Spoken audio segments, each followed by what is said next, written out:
பவன் கல்யாணோட அப்பா வந்து அவங்க பாட்டி விளக்கு ஏத்துனா அவங்க அப்பா அந்த விளக்குல சாமிக்கு ஏத்துன விளக்குல சிகரெட் பிடிப்பாருன்னு பவன் கல்யாண் ஒரு இன்டர்வியூல சொல்லியிருக்காங்க. அவங்க பிரதர் அண்ணா நாகபாபு கடவுளே இல்லை, இதெல்லாம் ட்ராஷு, கடவுள் ஒரு பற்றி கேவலமாக பேசியிருக்காங்க.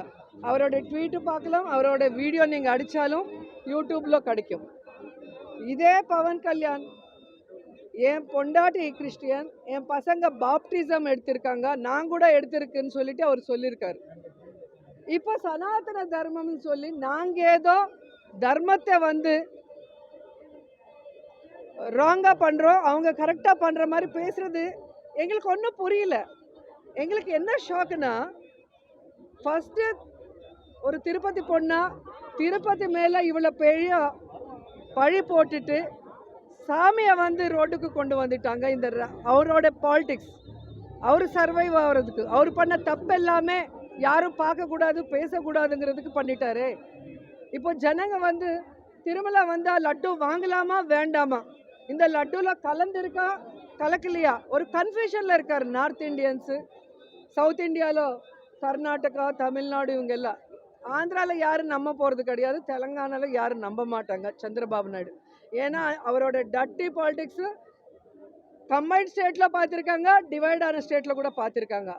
ஸோ இன்னைக்கு வந்து நாங்கள் கிளியர் கட்டாக சந்திரபாபு நாயுடுக்கு பவன் கல்யாணுக்கு சம்பந்தம் இல்லாமல் வெளியே ஸ்டேட்லேருந்து எங்கள் ஸ்டேட்டுக்கு வந்து ட்ராமா ஆடுற பிஜேபி சின்ன சின்ன லீடர்ஸ் யாரோ இருக்காங்களோ அவங்க. ஏன்னா மோடி சாருக்கு தெரியுமா இல்லைன்னு எங்களுக்கு தெரியல. ஸோ இவங்க எல்லாருக்கும் நாங்கள் சொல்கிறது ஒன்று தான், உண்மையிலே தப்பு நடந்திருந்தா நாங்களே கேட்குறோம், சிபிஐ என்கொயரி போடுங்க, சுப்ரீம் கோர்ட்டு ஜட்ஜு அதுக்கு பரிவேட்சணை பண்ணோம். ஏன்னா அவரோட இதில் தான் நடக்கணும். சுப்ரீம் கோர்ட்டில் பில் இருக்குது, விசாரணை பண்ணுங்க, தப்பு பண்ணுறவங்கள தண்டிங்க. அதில் கலந்திருந்தா அதுக்கு யார் அவங்கள தண்டிக்கணும், அது இல்லாமல் பொய் சொல்லியிருந்தா பொய் சொன்னவங்கள தண்டிக்கணும். இதுதான் நாங்கள் கேட்குறோம். ஸோ இது வந்து கிளியர் கட்டாக எல்லாருக்கும் தெரிகிற மாதிரி ப்ரெஸ் தான் பண்ணணும். ஏன்னா இது வந்து இனியோட முடியாது. இது எல்லா ஸ்டேட்லும் இந்த ஒரு பேட் பாலிடிக்ஸு இது போனால் கரெக்டாக இருக்காதுன்னு தான் இன்றைக்கி நான் பேச வந்திருக்கேன்.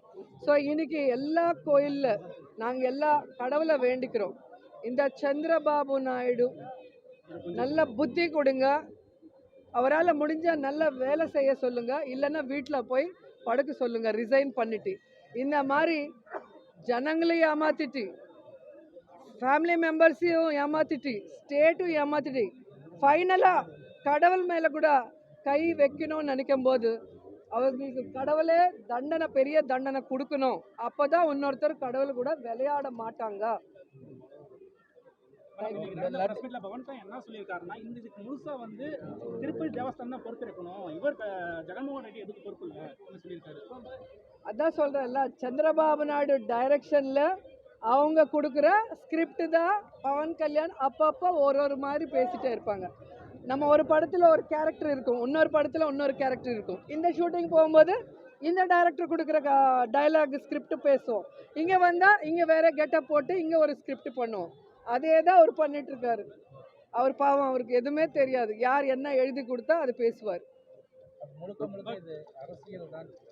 முழுக்க சந்திரபாபு நாயுடு செல்ஃபிஷ்னஸ்.